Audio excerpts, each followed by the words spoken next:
We've got the 7.3 liter Godzilla hooked up to the work trailer today. It was backed up to the trailer, so I just figured let's just hook it up, try it out, and see how we like working out of this truck. One of the first things I want to show you guys is the reverse trailer camera that we have hooked up to our trailer. Basically, it goes in through here, pops in through that rubber grommet right there.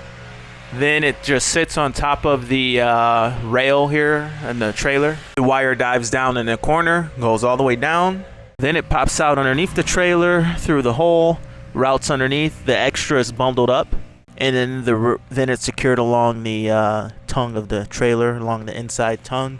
Then it routes here, and then it plugs into the extra plug that is located here on the bumper. Now this plug could be on the bumper or it could be in the bed of the truck. So we've got a plastic liner. I think when you pull this out, you can see the plug right there for the fifth wheel. This truck is fifth wheel equipped and all that, but I just threw a plastic liner in there just in case for now.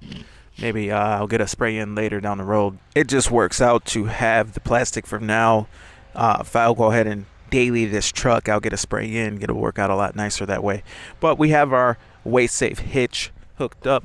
We're only running about 500 pounds on the tongue, so not too crazy. But yeah, all in all, this truck is definitely a lot nicer than the old 6.2 for work. I mean, the engine's just smoother, the fan clutch is barely running. But I want to get inside the truck and show you guys this camera in action. All right, so we are driving along, and as you can see, the camera is on right now. It's a little glare, so it's hard to see it right now through the camera. But so when the sun gets out of our eyes, maybe we'll see it better. So as you can see, it turned off. Now we are going to be turning here soon. So I want to double pop that once we are turned here and show you how this camera literally stays on no matter how fast you're driving or anything like that. So let's go ahead and pop it once and see what our light or what our camera looks like. All right, one press, you can see down into the bed of the truck, which looks pretty good. And then on a second press, you can see behind the trailer. How cool is that? Now, unfortunately, there is a glare. I'll show you again though at some point where there's not so much glare, but yeah, it's basically staying lit, showing us an image behind our trailer, and it won't turn off until the vehicle stops or until you press the camera button again, then it'll turn off. So 3 presses. Unfortunately, you don't get the rear camera scene, bird's eye, or the image of the trailer hitch. I think on GM trucks, I think you can see the trailer hitch, but once the vehicle comes to a stop, we're actually pulling up here. Once it comes to a stop, I'll show you what it's missing. So this is the view that you cannot see while driving, and I think a lot of people would have found value in seeing this view while driving. So Ford, when you see this video, maybe add that feature, maybe 3 presses. The 3rd press will show you this, and you can zoom in on that. So if your chain is dragging on the ground, maybe you could see that. I mean, I guess if your chain's dragging on the ground, maybe it's too late.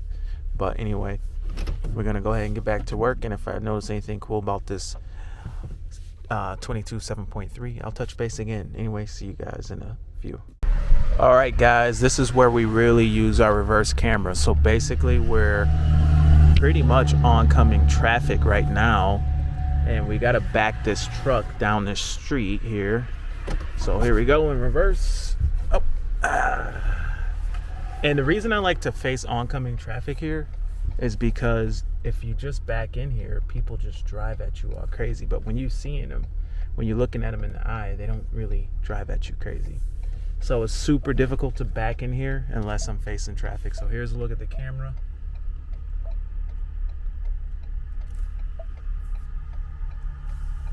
It gives us a view like a rear view camera behind our trailer here.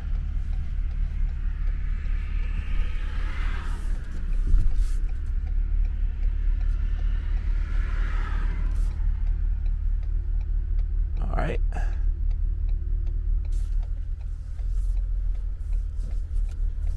One try.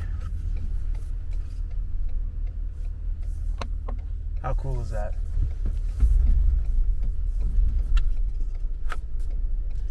All right, see you guys at the next scene. We are wrapping up the day here, and check this out. It's crazy how much you use this 360 camera on these Fords. It's like you press the camera button, you can see like the positioning with the trailer in the truck. You can position the truck just perfectly at the curb. Now, from where I'm sitting, you can't see that curb. It's hard to position. But from here, I can see that my front end is just enough to allow this homeowner to get out of the garage. And then you press this button and you can see my other guy over there dropping the gate. And as he drops the gate, you can see that I'm just barely clearing that driveway so everybody can get access to their driveways. So every truck that I've ordered has had a 360 camera. You can see the bed there. Every truck that I've ordered, there's a front view, has had this 360 camera, and it has been invaluable. Something that I use all the time in the trucks. But anyway, it's starting to sprinkle, so I gotta hurry up and finish. So we are done with our day. Actually, it is the next day, and I got the 450 out and hooked up to the dump trailer for a different job. We are switching tasks. But all in all, I have to admit the 7.3 has been a significant improvement over the 6.2. I mean, I am ecstatic with how this thing drives. What I've really noticed is the lack of fan clutch activity on this truck, even more so than our 6.7 Power Stroke. This thing never has the fan clutch turn on, not for the air, not for anything. It's just a pleasure to work in, to drive, and in a lot of ways it drives better than the 6.7, some ways not so much. As far as comfort, reliability is going to be better than the 6.7, even though you would think the diesels are going to be the longest lasting and all that good stuff. I don't think that's the case so much anymore. When you look under the hood and you see, oh, hi Donna, what are you doing? Finishing off my video from yesterday. You about to go work out? Yep. Hey everyone. Which truck do you want to see stay, and which one do you want to see go? Sell the 250. Sell the 250, she says. But anyway, this truck has been really good so far. As far as reliability is concerned, I think the 7.3 is going to be more reliable than the 6.7, and the 6.2 for that matter, it's probably going to be more reliable than a 6.7. Just if you're talking about reliability, overall longevity, maybe the 6.7 is better when you think about the rotating assembly, maybe. But you think about all the points of failure with the 6.7, there's so many opportunities for a coolant leak, an air leak, a hose to blow out, the CP4 to go out, take out your injectors. So many different failure points and possibilities for failure with the 6.7. The whole emission system's a whole nother thing. The 7.3 is ultimately going to be more reliable as far as breakdowns and things like that are concerned. But anyway, thank you for watching DS Trucks.